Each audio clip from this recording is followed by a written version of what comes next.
government shutdown finally ended. Well, what's been the effect on employees and especially the forgotten ones, the retirees? Welcome back, everybody, to the CD Financial Podcast. CD Financial, where health meets wealth. I'm Marcus C., your host. That man across from me is Chuck D. Chuck, my man. What's good? It's all good, baby. We're cooking in the kitchen. We're running strong.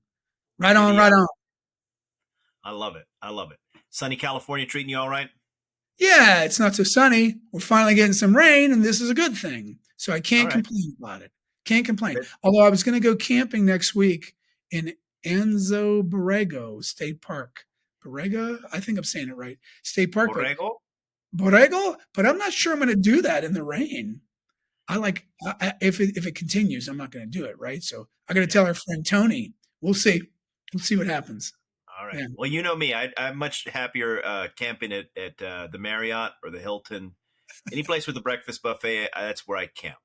You and Sophia. Every time we ask her, what's the favorite part of the trip that we took? She says, oh, the hotel. Oh, those breakfasts. Oh, that breakfast bar was just amazing. I just love that open buffet, and it was so delicious, right? If Sophia and I weren't 30 some odd years apart in age, I'd swear we were separated at birth. We like a lot of the same things, Sophia and I. That's why we get along. All right. Okay. Well, okay. Government shutdown, man. It's over, right? Angst is behind us, I think, at least for now. Things are rolling back. That's right. You've been hearing a lot about this from the people you work with, right? Oh, man. What? It was 43 days? Was it the longest in history? Yeah. It didn't seem like they were trying to end the shutdown. Yeah. In fact, I'm kind of surprised they ended it at 43 days. It was just like, hey, we don't have any concerns here. It's no skin off our back or our nose, right? It's like, wow. I mean, just wow. Yeah, right? Interesting. Yeah, I've had romantic relationships that last less than 43 days. So, so yeah, 43 days can be quite. I'm not commenting on this. Angie might be listening. I'm accused of myself into trouble.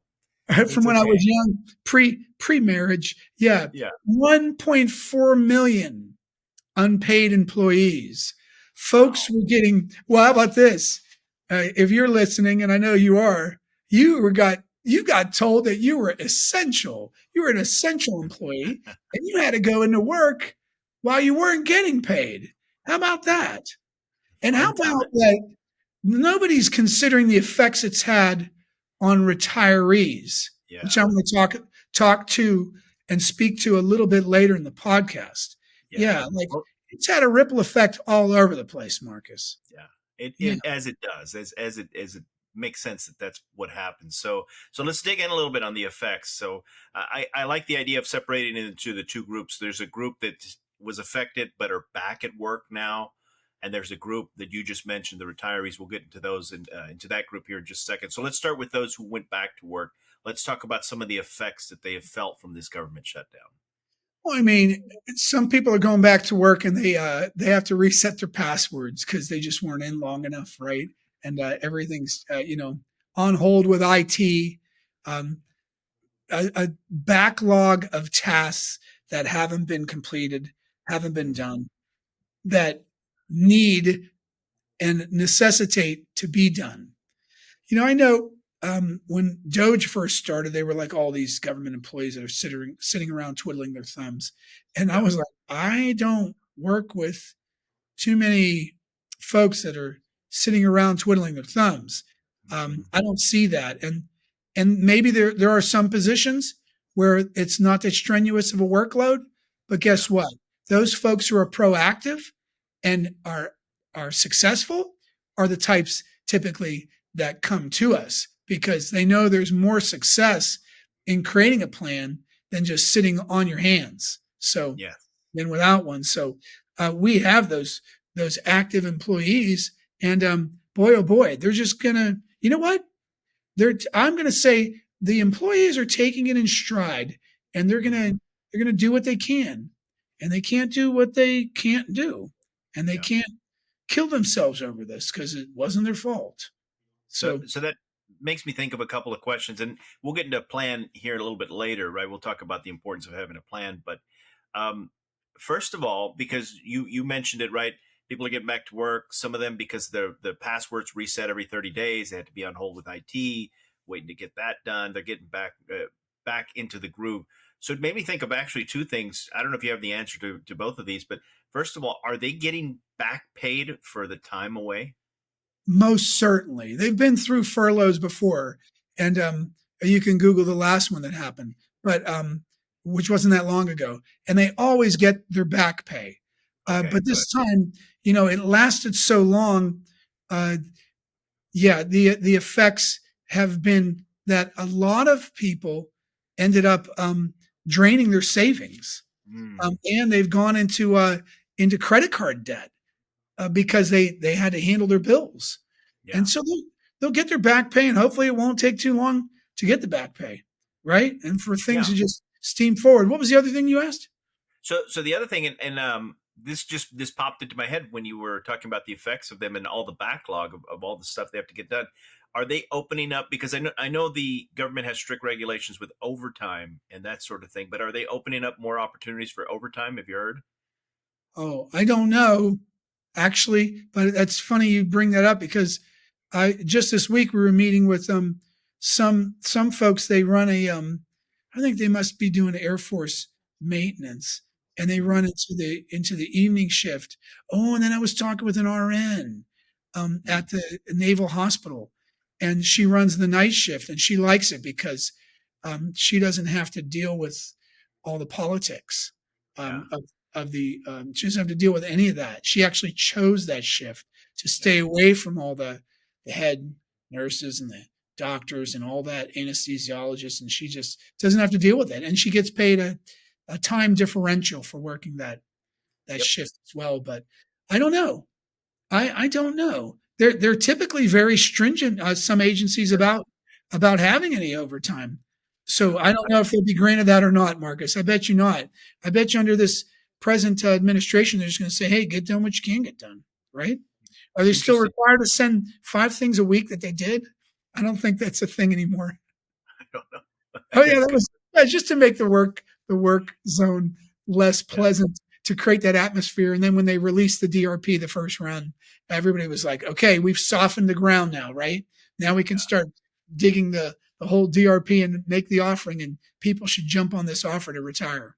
Yeah, yeah. first it was back to work, right? It was a back to work order, right? Hmm. Which is just crazy because a lot of people have been rehired as contractors and they're working from home now and getting better pay. Of course, they Not don't have the bad. benefits from their federal job, but they can collect their pension. They can be picked up as a contractor and get better pay and work from home. So they're back to what they did before and working from home. And I Yeah. guess it's cheaper for the government because there are no benefits, even if the contractor pays more. I can't speak to that. I haven't seen all the actuarial numbers and such. Right? No, yeah, Um, but generally speaking, you're right that the so and you just made me think of something because when I worked for the IRS, and it's been a few years since I've worked for the IRS, but if you worked at night for them, it was I think a 50% pay increase over your daytime hours at the same position. I don't know if that's the number that still applies or what it is, but there's a significant uptick in salary if you work at night. But as a contractor, because they're not pulling money out for taxes, they're just giving you your money up front. You have to handle taxes and expenses and all that. A lot of people like the idea of getting all their money up front and then determining when to pay taxes or uh, how to set aside their money for taxes. So yeah, I'm sure that's definitely easier for the government, less people to track those things, and sometimes better for the contractors because they're getting all their money up front. yeah. So Um, interesting. did I speak to the question you asked? Yes, you did. Are they getting back paid? Which that was the main Oh, yeah, question. they That will. Yes. I mean, there was a financial strain too. I mean, yeah, there was an uncertainty and a stress level. And I would say by talking with employees and talking with retirees who just stepped out, September 30th off this second round. Well, that was the DRP. Yeah, yeah, and most of it was a second round because some of them were offered 12/31, but most of them left September 30, because a lot of agencies didn't even allow the December 31st. But most left September 30. There is where there's been a major uncertainty because they don't have their job and they're waiting on their pension check and it's stringing out. And because there's nobody at the agency to process their retirement to move towards OPM, or even for them to notify TSP at their agency. The agency, not OPM, notifies TSP that they're retired. Some of them are younger than 59 and a half, and they can't access that money either. And I know some of you are thinking, well, they wouldn't want to because they're younger than 59 and a half. Well, if you're 55 or older, you can access your 401k or your TSP penalty free. As long as you make it to your 55th birthday at government TSP, or the year you turn 55, you can access your TSP without that 10% penalty. But nobody was there to tell TSP that they're retired. Some got their pension checks. Most have not that I've talked to. Some, and we're talking now a month and a half, 2 months later. Some, what was the other thing? Well, I was going to hop in there because you touched on people who were about to retire September 30th, December 30th, right? You're talking about people who are actually in the process or just retired. What about those who've been retired for a little while? No, those should be uninterrupted. Yeah, those checks were uninterrupted. I haven't had any of our families tell me that their checks got interrupted. Once they're in the rhythm, that's it. That's that. It goes to another place, another agency or treasury that just continues to funnel that. But those that haven't been processed, most got their annual leave. Some did not get their annual leave even. And so annual leave is that, the unused vacation time that comes in their last pay. Most of them did get that, which was a huge, huge help. Some of them did not. So there's a lot of uncertainty among retirees, a lot of uncertainty and stress, right, from retirees who are not getting they're not getting their check yet, right? Yeah. Okay. So that then I guess because at this point you're dealing with some people who are going through that process, right? They're either retiring, think about retiring. Have you seen some people that got this time off because of the government shutdown and are thinking, hey, I kind of like this. Maybe I should just go ahead and consider pulling the plug. You're stepping on my lines, baby. I'm sorry. Oh, yeah. Eddie, I talked to Eddie 2 days ago, him and his wife. And he said, look, Charles, I've been doing this, stay at home. And he goes, I really like it. And I think I'm done. Now, he's not quite eligible, but next spring he'll be eligible. And he said, you know what? I tried to get the DRP. It didn't float. I came in too late. And my agency said, no, me and a handful of others, they said, no, we're not going to grant it to you. He said, but now going through this and being forced to commute, and I've sorted out the time and the expense with fuel and wear and tear. And he said, you know what? I want to talk to you because I want to see if I suspect I can afford to retire. Now, we always ask the question, have you seen whether or not you're financially prepared and confident in retiring now? And how does that look to you? Right now, his wife needed a little convincing, but we ran through some of the numbers and she needs less convincing, let me say right now. And and don't forget, you qualify with 30 years of service at your minimum retirement age. And that includes any active duty military time that you might buy back. Now, we're not speaking to you who are retired military that have 20 years or more in a pension. We're speaking to you who did maybe 3 years, 10 years, 8 years, even 15 years. And maybe you didn't become a reservist, or you did become a reservist. And you can still buy those years back. And so if you've got 30 years, let's say you got 10 years active duty, 20 years civilian Mm-hmm. service, that's 30 years. If Yep. you make it to age 57, could be a little bit younger, but for sure, age 57 with 30 years of service, the door opens for you. You can retire penalty free. You've got other issues you need to address, like inflation on your pension, but that's another. And you know what? You can listen to other podcasts for that. But in his case, he's looking to it.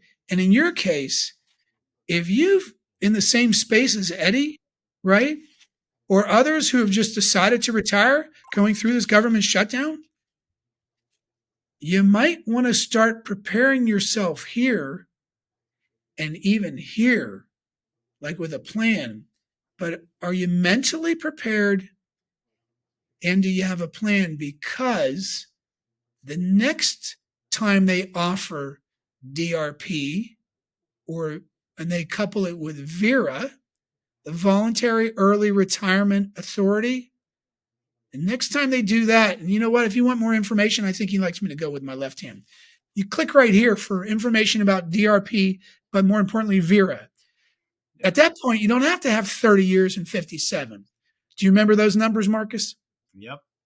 How old do you Yeah. have to be under So VERA?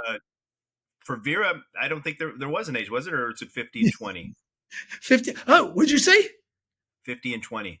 That's it. Bingo. Ding, ding, ding, ding, ding, ding. Okay. That's it. Yeah. So 50 and 20 years of service Mm-hmm. or 25 years. That's what you're probably thinking. 25 Yeah, years of and that's at any go ahead. age. They Yep. treat you like for eligibility, they treat you like a law enforcement, like federal agent, like a marshal or a DEA or FBI agent, CIA, whatever. Yeah, or a firefighter. They go at 25 years any age or 50 and 20. Now your pension's not going to be as lucrative as theirs, but yeah, that door opens. So yesterday somebody came by and dropped off a check from TSP who was 54, right? Worked at Space Force, 54 years old. Now, he was done. Let me just say he was done. And so he took the DRP. Has he gotten his pension? No. But he was done. He did get his annual leave. He's intending to get another job, but the job he had, he was just done with. And so if you're in that place or you're kind of tired of the whiplash that you're experiencing and the horse bucky that's going on, don't just don't just jump out of the plane, right? If Marcus and I go parachuting out at what's it called? Is it Paris? It's Paris. They call it parasites sometimes, folks from Paris. If you got Paris is like famous for they'll teach you how to skydive and they take you on skydives, and apparently they have a small airstrip out there. Is that Paris Island? No, it's at Paris. It's out by Hemet. Okay. These little towns out in the desert, right? Okay. Over Yeah. the mountain ridge there and across the Ortega on the other side. Anyway, if we go up in that plane and there's only one parachute for the two of us, there's one or two things that's going to happen, Marcus. I'm going to miss you. Or I'm not going to jump, right? Yeah. One of us is grabbing that chute and we're going to jump, and one of us is staying behind. Or we'll try to do like a Tom Cruise Mission Impossible interlink. But I'm not sure that'll work right. Well, if it works in the movies, it works in real life, right? Isn't that how it works? Yeah, that's right. So don't jump out without a parachute. Have a plan, right? Have a plan in place by all means. Yeah. And then you'll know what to expect and if you need employment or not. I'm thinking back to somebody else. She's also single. And boy, it was a tough job market for her. She was panning away, but she found a really nice job and she's pretty excited about it. But by all means, have a plan. Yeah. Can I share something with you as far as plans go? Because absolutely, when we talk about plans, it makes me think of this. I work as a cabinet maker. It's one of the things I've done, right? And we work off plans normally. Normally you get a homeowner who wants something, they have a plan, they have a design, they have it all planned out. You sign off on these plans, right? You go in with confidence because you know exactly what you're supposed to do and exactly where it's supposed to go. However, God bless them, there are people out there who just kind of go, this is kind of what I want. You do what you do what you think is best, right? And they just kind of leave it to you. Well, then I do what I think is best. And when I go and install it, they were like, well, I was really hoping for this. We should have had this. And how is it too late? And it's like, it is so frustrating for me trying to build, and also frustrating for the homeowner because ultimately they don't get what they want because they didn't know what they wanted to begin with, or they didn't have a plan to begin with. So every time we talk about plans, it makes me think of that frustration that I feel dealing with people who don't have plans. All right then. So that's great story for that, right? You got to Yeah. have a plan. In our case, our contractor decided to do whatever he wanted, and we already had a plan. And we were like, whoa, what are you doing? We know exactly what we want. Why don't you talk to us? Right? Yeah. We even drew up in the kitchen, actually. We had computer generated software do it. A friend of ours just happened to do it. And we were like, thank you. Because to try Yeah. to put it in words, it wasn't quite reaching. But if you have a picture, says 1,000 words, right? Oh, and so Yes. we put it down in writing and we use software to layer in the plan. It lists your monthly expenses. It lists all your sources of income. So it lists your pension. If you're working right now still, it'll list your Social Security. It might list any VA disability, or if you got military pension, or if your spouse has a pension. It will figure out. I run you through an exercise to come up with your monthly expenses, and it's a very effective one, and oftentimes very accurate too. And then we put your other sources of income, so your Mhm. assets, and then how to create income from those assets. And it's all down so you can visualize it. And then we can see if your money lasts as long as you do with a very reasonable rate of return if your plan works. And if it does, guess what? We could be bringing you the permission slip to go ahead and retire, just like Eddie wants to do. And Excellent. Eddie's coming to that point where the permission slip's going to be granted. So why not do the same? Yeah. You got a health tip for us? I sure do, man, and good stuff. I love hearing all that about plans because, quick mental health. When you have a plan, you're less stressed. It's good for your mental health to have these things planned out. Anyway, I got another mental health tip. So I've referred DJ Shipley on a couple of other podcasts that we've done. Some of the things, he retired Navy SEAL, right? And Okay. this is going to be both a physical and mental health tip. And one of the things I love that he brought out is he goes on a walk with his wife, right? Just the two of them. And he gives them time, and he has time already set aside for these things to express themselves about their day, and also to deal with problems. So it's a dual health tip. Number one, take time to go for a walk with your loved ones. Leave the phone aside. Turn off everything else. It's just you and your wife, or you and the family, and you're getting together and you're exercising together, which is always good. Walking is great for you. The other thing is mental health. It lets you all deal with any issues or things throughout your day that you don't get time to do. Set aside some time to deal with those things and deal with them together. I think you'll find that it brings you together as a couple, as a family. Just having that exercise time together, and that time to open up and talk to each other. But I That's really excellent. love that. Yeah. He's not the first one that said that, and I've heard that, right? Yeah. Where we go on a walk and we discuss the day and we discuss how can I have been more loving, and then the wife, how can I have shown more respect? I just heard this podcast. It wasn't from your guy. It Yeah. was from somewhere else, but you have that time to do that. I don't know if somebody was saying they did it weekly, where they took Mm. that walk and they discussed that. And I know this is weird too. It was a celebrity. I don't know if it was Hmm. Kevin Bacon who said, He's a longtime married guy. Yeah. oh, and he said, the one thing we had in the house as a rule was just to have one meal together as a family, and not a meal with cell phones on or the television. Yeah. We all sat at the table as a family. I think he was referring to dinner, Yep. but everybody sat together just for the meal. And he said, you'd be amazed at the effects if you just have that one meal together as a family. So I took Yes. that to heart, believe me. Yeah. Great Schedule stuff, time. Marcus. Yeah. Yes. Schedule time. Yeah. Absolutely. All Very right. good. I think that's a Well, wrap. I love it. I love it. Government's back to work. Back to work, everybody. Off your. Just kidding. For those of you who are retirees, hopefully this helps. Hope for those who had to go back to work, hopefully this helps. And also, hopefully, if you don't have a plan in place, this helps you to see the need to have a plan in place if this happens again, which it probably will, and get someone on your side. We always say that, who's working for your benefit. We appreciate you, and always thanks for joining us here on the CD Financial Podcast. CD Financial, where health meets wealth.